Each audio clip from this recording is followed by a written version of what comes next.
Yo, what's up guys? Something else as a video today. So, we all know the Kaki issue. I don't really have to explain that much to you, but for the people that have missed it. The fire Onimusha as being balanced, blah blah, and they gave a whole explanation. I didn't make a video about this just yet, but I did want to give my take on it because I think I have a little bit of a different take on it than quite a lot of other people. And a lot of people are like full on like, oh, let's riot, blah blah, this is unfair, it's that kind of stuff. Yes, in a way, but I do think I have a little bit of a different opinion about things and just want to share my thoughts. The community response was really like super negative, which makes sense. Like people invested devilmons in that and that kind of stuff, and then it was maybe a waste, or was it actually because they just announced a nerf? They never even said like, how bad is it of a nerf? It doesn't make a unit completely unplayable. They're just nerfing it because it's OP. And I think we can all agree that it was OP. So then you could ask the questions like, okay, did they not play it, or did they not test it, or there was no Q&A testing? Well, I do have my opinion about those things as well, which I will get into later, like what they could improve in that.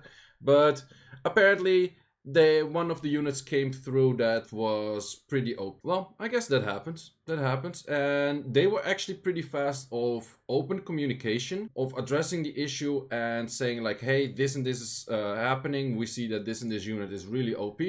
We're gonna address it. We don't do it like right now, but we're letting you know that we're gonna do it, which I think is actually a really positive thing to think about it. Like, sure, the timing is a little bit bad with the Siege tournament, and it's a really good potential Siege unit. Yes, that timing is pretty bad. Did they were like, oh yeah, we showed like all the packs and you should have bought the packs, that kind of, like I heard like a whole bunch of streamers like, oh yeah, like it was super clickbaity to buy all the packs and get all the units.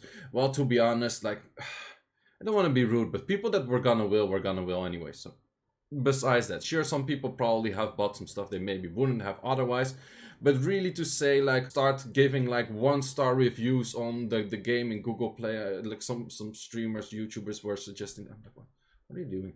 But that's just my opinion. I think that doesn't really solve any issue. One thing which we did see was the boycott of the people from the Korean server. The Siege tournament, they were planning to boycott the Siege tournament, which I think is a pretty strong thing to do. And a funny thing is, in the West, so like global Europe, we think like Com2us only listens to the Korean community. Let me tell you, the Korean community thinks the same about us. I have some people that I talk to from the Korean community, and they pretty much think like they don't give a shit about Korea. They just care about like all of the others because they're supposedly spending more or whatever. So we think that both ways. So in the end, does that mean they listen to both the same or both not really? Well, figure that one out. I think people are very likely to fill in that they don't listen to both, but I feel like they actually do listen quite a bunch. And if we're making if everyone is saying like, oh, this unit is so OP, we're showing this unit is so OP, and they're like, they're nerfing, it's like, but they listen, right? Kinda, right?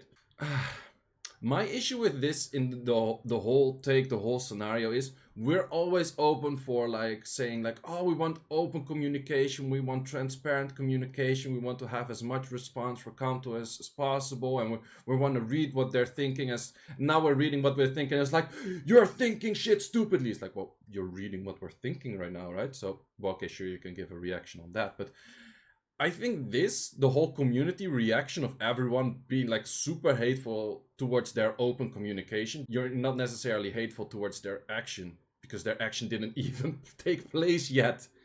Just their open communication took place about what they're planning to do, and everyone went like super mental on it. They are gonna be like, wow. So if we're trying to get them involved in our thinking process, they're gonna hate on us. And if we just don't tell them and just do it, we get a lot of less backlash. So we might as well go back to that. So I think that's a really negative vibe of like the whole environment as like players, but also influencers and the game company itself, and also the GMs and that kind of stuff, community managers, everything. I feel like, man, can people not be a little bit nicer to each other in general? But yeah, whatever. So yeah, we did have the boycott in the Korea server. I feel that's a really strong thing to do. I feel that's an insanely strong thing to do. didn't really work out as planned, I would say, because in the end, Troublemakers and this guild won. Troublemakers is the #1 seed, and this guild is the #2 seed. And as SSA predicted before and mentioned before, the guild with the highest scores from the season itself, or the highest seed, or the highest sum of amount of points that they gather throughout the season, will automatically win in a draw. So that actually happened. So I must say it's really strong to have 4 guilds of 25 people. That's 100 people to not go in for any attack, because any of the 25 people could have said like, hey, fuck this, I want to win. And none of the 100 people did that. So I think that's a really strong thing to do. And ironically, they put all of their Kakis like frontline, like single defense and stuff, which I think is pretty dope. But yeah, in the end, it didn't really work out. They do get a stage with one of the community managers. They will get like an interview with them and that kind of stuff. Yes, I do really support what they did, but I think there is, I think the expectation of some people is a little bit bad. And let me put it first. I do really understand what they're doing. I do really respect what they're doing. I do really understand that they want to make Com2us more. Those are really like siege orientated guilds. They don't care too much about RTA, and they feel like the game is going too much RTA pushed and not for siege. Well, Vigor was nerfed because of siege meta changing, but it's there little by little, maybe a bit subtle, but in the end, people are never satisfied. And I say people, I'm one of people, man. It's always the same, man. We're like, I have a whole bunch of like statements, but I'm not saying I'm any better. No, not at all. I'm not any better. I'm still one of the people that complains about everything left, right, center. But in general, what do people expect? What do people like? Are people really expecting that they would, like, everyone who bought any pack after the release, how are they gonna check if you bought a pack that was for Kaki? That's impossible to do. Like, sometimes people are just asking the impossible. So like, they want a refund for everyone that invested something in Kaki. Well, let's say if you put devilmons in there and then drag the devilmons out, but I can pretty much assure you, well, I'm not even sure if I can assure you, but I'm pretty certain they don't keep track of how you skilled up your unit. Same as they couldn't keep track of the artifacts increase. They couldn't keep track of what was the role before. They only keep the end product. They don't have a temporary product set up, anything or something. So they just have your Kaki, which is max skilled. And whether you did that with other Kakis or you did that with Devilmons, they probably don't know. So they cannot just refund like the whole freaking thing in Devilmons. But I do want to say, for people, it's like, okay, you have a whole bunch of things that is against us. What do you have for us? Well, let's say I do really appreciate from Com2us the open communication. I think they should do this a lot more. But with reactions like this, they are gonna go a little bit down on it. But I want to see open communication, but even more. Like, for example, balance patches. I want to see behind every balance change thought process. Just a few pointers of like, what were they thinking? What are they thinking? No, just what are they thinking? What was the idea behind it? What was the scenario they want to see this used in? And I think that's just good for like open communication in general. And I think they've been trying to put more open communication in there, but it's kind of backfiring on them. So I wouldn't be surprised if they start doing it less. Changes I would like to see, because sure, investing Devilmons in a unit and then it gets nerfed or it's dragged out of meta is a really bad, annoying thing. It definitely is. And I think that that is also holding back balance changes in general. So I would personally like to suggest 2 things for that. And I think that can enhance like any progression of the game, like towards balancing and any of that kind of stuff for quite a bit. And sure, they're gonna lose some money on that, but I think a lot of people are gonna appreciate that. In the end, before, Devilmon packs were one of their main packs to sell. Like, let's talk back like 4, 5, 6 years. The main pack to buy was the Devilmon pack. Currently, the main pack to buy for lots of people is Reabs. And afterwards is the special pack. And after that, maybe Immemorial. And, well, okay, Immemorial, Devilmons, well, let's say Devilmons first, then Immemorials. For most people. But That's the thing, and I think devilmons is just it's such a costly way of, like, you get a new unit, and if you would go for the free to play method, it's gonna take you 2 months of devilmons for a unit that is like heavy on the skill ups.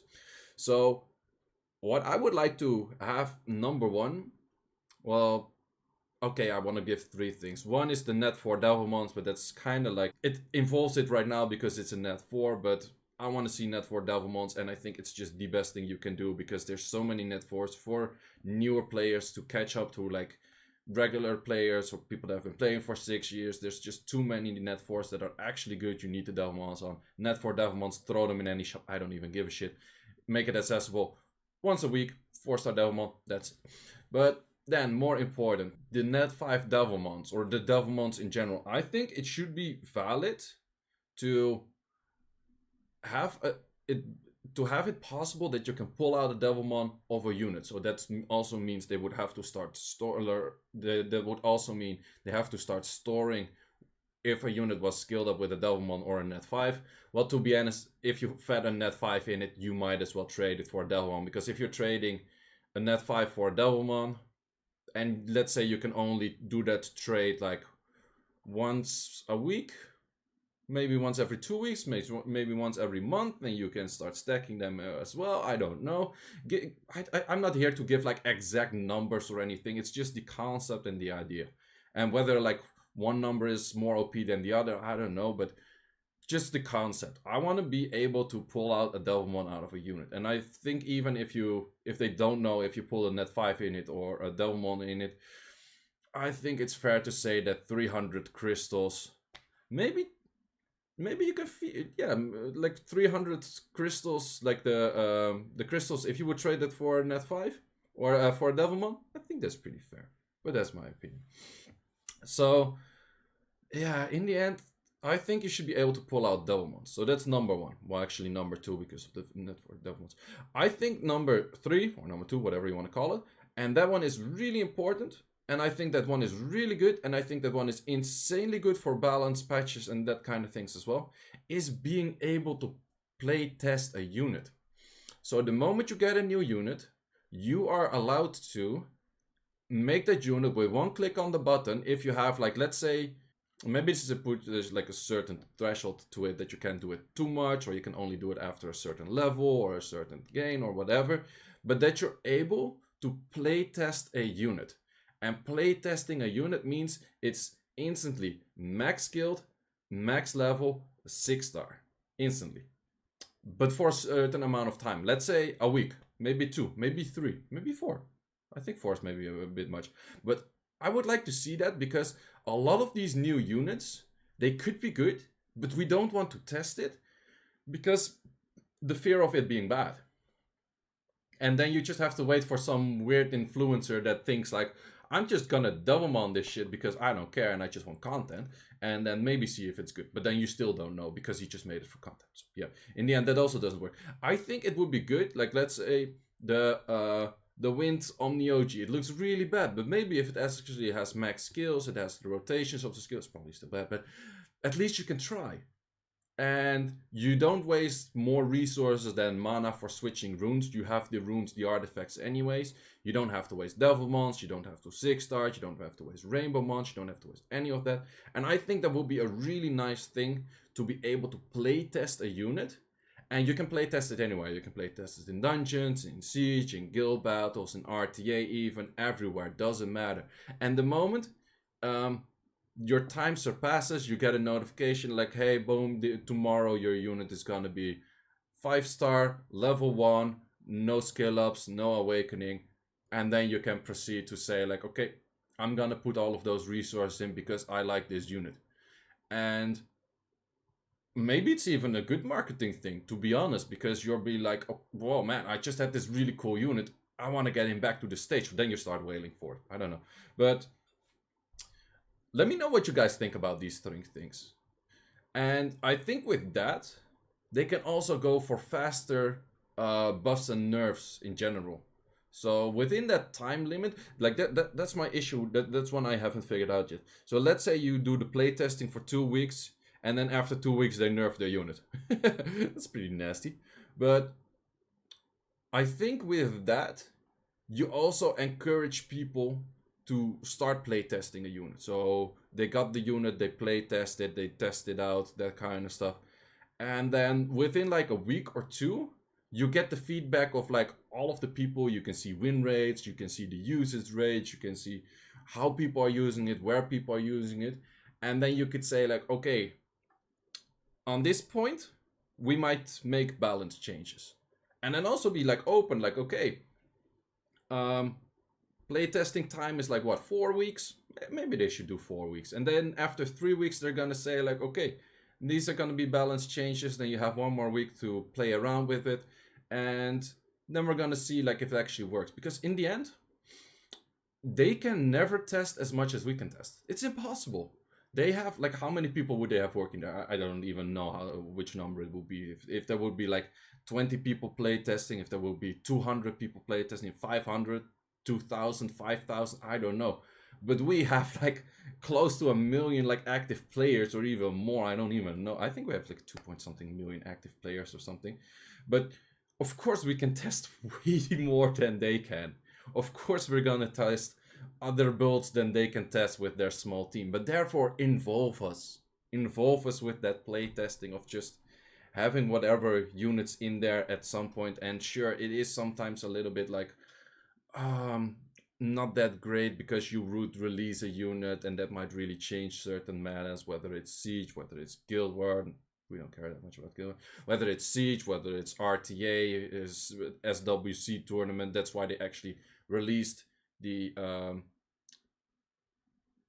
and that's why they might like hold back on some releases, but they actually did for the Street Fighter collab. They did it really good, that they said like, okay, this and this season you cannot use these units, and afterwards you can use them. And I think that's a really good gap, to actually have units release new at a time that's that crucial, that you can't actually release new units, but still then you can push them out and you can have them, people can play with them, people can experience with them, and later you can actually use them in the important things in the game, the fair end game things. So those are my takes on it. And I think it also helps to give a lot of faster buffs and nerfs and that kind of stuff. And if you can pull out devilmons out of a unit, they don't have to be as afraid to nerf a unit. Because people are feeling really bad, like sure, if you pull the unit, it's really good, and then they nerfed and you don't have the other unit that's currently good. Sure, people are gonna feel sad, but at least you don't have the issue of like, hey, I have a max skilled Leica, well, Leica currently is kind of used, but I don't have like a max skilled Leica in storage, which I don't use anymore, or a max skilled Helena, which was good before, which I don't use anymore, or a max skilled Shiho, which was good a few metas ago, which I don't use anymore. Or name any unit. Probably everyone has a bunch of like max skilled units in storage they don't use anymore. And if they could like slowly just chip out devilmons from there, throw it in the new meta units, I think it makes the game like faster pace for people to have like a revolving meta and a changing meta. And then you also don't get the issues like, oh, the meta is so still, it's Genji Hathor meta. Well, the person that still says it's Genji Hathor meta is really stupid. But besides that, I think I've been talking long enough. Let me know in the comments what you think about all of these things. Probably a whole bunch of people are gonna disagree with me. I really don't care. Gonna say that much. But I feel like they are backfiring, or it's getting too much backfire of them having open communication, and I think that would like close them down on doing that. And I think that's a really bad thing, because I actually think they're on a good way of quality of life updates, and a good way of communication. Could be better. I still would like to see the actual multipliers of units in the game, but yeah, I have no clue why it's not in there. We have to data mine those for some reason. But they're doing a good job on open communication. It's getting better. And sometimes if someone does something bad, you have to tell them they do something bad. But sometimes if someone does something good, you also have to tell them they do something good. And some people are just more bashing related than others, I would say. And it's just like depending on like, how would you make someone try to understand something? How would you let's take the example of a dog or a kid, but it works for adults, it works for everyone. Even for machine learning, it works everywhere. What is your reason of changing something? Your reason of changing something is either bad happening or a good happening. And then it's like, okay, which is the most likely for people to change? Bad or good? And then it's like, okay, so if they do something good, you treat them extra, or if they do something bad, you punish them harder. So in the case of a dog, you just, well, that's not allowed in a lot of countries, but that kind of stuff. Or every time he does something good, you give a treat. Or same with the kid. Every time you do something he's not allowed, you send him like to his room, or like, why would you send him to his room? He has PlayStation there and shit. Send him outside. Kids don't like that these days. But or you give them a new video game because they got an A grade or something. Yeah, it's just, what do you give, what do you get? And I think in general it wouldn't be bad if people were just more positive about things. People were just approaching things from a more positive way. And actually, I think it's a really good thing that they talk with the main guilds from the Korea server towards like the head office of like these issues. And I'm really curious to hear what's gonna be results from that, so waiting for that, and we'll see. So far, funniest thing is people are like, rip Kaki, rip Kaki, rip Kaki. We don't even know what the nerf is, we just know that they're gonna change it. They, for all means, they might up the damage and lower the defense. Like, they might just make it less tanky and just let him do more defense. We don't even know. Like, people are like, change, and then we don't have change. Like, I want change, and then you get change. Like, I cannot handle change. People are fucking stupid. I'm still people, so yeah, it includes me. So that's it for me for this video. Seiishizo here. Thanks, Hot. I think I talked long enough. Thanks for watching, guys. See you in the next one.